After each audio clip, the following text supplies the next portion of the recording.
Baiklah, di sini saya akan menjelaskan tentang globalisasi. Globalisasi adalah proses interaksi dan integrasi yang terjadi secara bertahap antara individu, entitas, dan negara di seluruh dunia. Proses ini memungkinkan pertukaran informasi, ide, barang, dan jasa di antara berbagai negara. Pada gilirannya membuat batas-batas negara menjadi lebih transparan dan memperluas interaksi antar masyarakat. Ada beberapa poin penting tentang globalisasi. Yang pertama ada pengertian, yang kedua ada proses, yang ketiga ada penyebab, dan yang keempat adalah dampaknya. Baiklah, selanjutnya saya akan menjelaskan tentang apa sih itu identitas nasional. Identitas nasional adalah kepribadian nasional atau jati diri nasional yang dimiliki suatu bangsa yang membedakan bangsa satu dengan bangsa yang lainnya. Berdasarkan hal itu, setiap bangsa yang ada saat ini memiliki identitas masing-masing sesuai dengan keunikan, sifat, dan karakter dari suatu bangsa. Identitas nasional mencerminkan nilai-nilai yang ada dalam masyarakat di suatu negara. Hal ini merupakan suatu yang terus-menerus berkembang dan bersifat terbuka. Identitas nasional dalam konteks bangsa cenderung mengacu pada kebudayaan, adat istiadat, serta karakter khas suatu negara, seperti bahasa daerah, tarian daerah, musik-musik daerah, dan lain sebagainya. Adapun bentuk-bentuk identitas nasional bangsa Indonesia yaitu Pancasila, Undang-Undang 1945, bahasa nasional yaitu bahasa Indonesia, bendera merah putih, serta bentuk negara kesatuan Republik Indonesia yang berkedaulatan rakyat, pahlawan-pahlawan rakyat pada masa perjuangan nasional. Selanjutnya ada unsur-unsur tentang identitas nasional. Yang pertama, yaitu ada bendera Indonesia. Pasal 35 Undang-Undang 1945 berbunyi bendera negara Indonesia ialah sang merah putih. Merah yang memiliki arti berani, putih memiliki arti suci. Lambang merah putih ini sudah tidak asing lagi sejak masa kerajaan. Tidak hanya dipakai oleh kerajaan Majapahit saja. Kerajaan Kediri juga memakai panji merah putih sebagai lambang kebesarannya. Bendera merah putih menjadi bendera resmi pada tanggal 17 Agustus 1945. Bendera merah putih bukan sembarang bendera karena memiliki ukuran khusus. Ukuran bendera merah putih diatur dalam Undang-Undang Nomor 24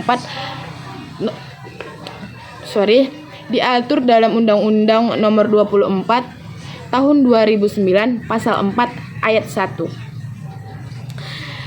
Yang kedua ada bahasa Indonesia. Bahasa Indonesia menjadi bahasa nasional atau bahasa persatuan. Bahasa Indonesia berasal dari bahasa Melayu atau Riau. Seiringnya waktu, bahasa ini selalu berkembang dan mengalami perubahan. Bahasa Indonesia diawali sejak Sumpah Pemuda 28 Oktober 1928. Penggunaan bahasa Indonesia merupakan usulan dari Muhammad Yamin. Pada saat itu, ia mengatakan bahwa hanya ada dua bahasa yang bisa menjadi bahasa persatuan, antara bahasa Jawa dan bahasa Melayu. Namun dalam kedepannya, bahasa Melayulah yang akan terjadi bahasa persatuan. Bahasa Indonesia merupakan bahasa persatuan karena bangsa Indonesia memiliki berbagai jenis bahasa. Yang ketiga adalah lambang negara. Garuda Pancasila dipilih menjadi lambang negara. Burung Garuda dikenal dari mitologi kuno merupakan kendaraan Wisnu. Burung Garuda ini menggambarkan bahwa Indonesia merupakan bangsa yang besar dan kuat. Burung Garuda sebagai simbol ikatan persatuan dalam menyatukan rakyat Indonesia yang heterogen. Lambang Garuda Pancasila dirancang oleh Panitia Lancana Negara yang diketahui oleh Sultan Hamid. Lambang ini akhirnya disempurnakan oleh Soekarno dan diresmikan pertama kali pada tanggal 11 Februari 1950. Yang keempat ada semboyan. Semboyan artinya yaitu Bhinneka Tunggal Ika, memiliki arti berbeda-beda tapi tetap satu jua. Semboyan negara ini merupakan kutipan dari kitab Sutasoma dari MPU Tantular. Semboyan ini dipilih untuk menggambarkan persatuan negara Indonesia yang memiliki keberagamaan, suku, ras, agama, budaya, dan bahasa. Yang keenam ataupun yang terakhir yaitu lagu kebangsaan. Pasal 36B Undang-Undang Dasar 1945 berbunyi lagu kebangsaan ialah Indonesia Raya. Lagu Indonesia Raya dipilih menjadi lagu kebangsaan Indonesia. Lagu ini diciptakan oleh Supratman dan diperkenalkan pertama kali pada Sumpah Pemuda 28 Oktober 1928 di Batavia. Lirik lagu Indonesia Raya pertama kali dipublikasi di Surat Kabar Sinpo. Lagu kebangsaan Indonesia pertama kali dikumandangkan di depan Kongres Pemuda kedua.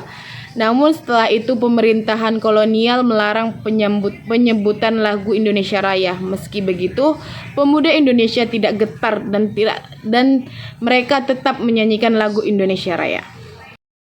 Banyak nih dari teman-teman saya sendiri yang sering sekali menjadi pertanyaan mereka bagaimana sih cara menjaga identitas nasional di era globalisasi sekarang ini, pada saat ini.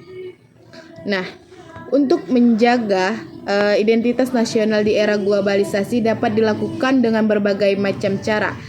Yang pertama itu dengan cara menerapkan nilai-nilai Pancasila dalam kehidupan sehari-hari. Yang kedua, melestarikan dan mengembangkan budaya lokal, menanamkan rasa nasionalisme dan cinta tanah air, serta memanfaatkan media sosial untuk memperluas kebudayaan Indonesia. Terima kasih, demikianlah yang dapat saya sampaikan. Saya sudahi dengan wabillahi taufiq wal hidayah. Wassalamualaikum warahmatullahi wabarakatuh.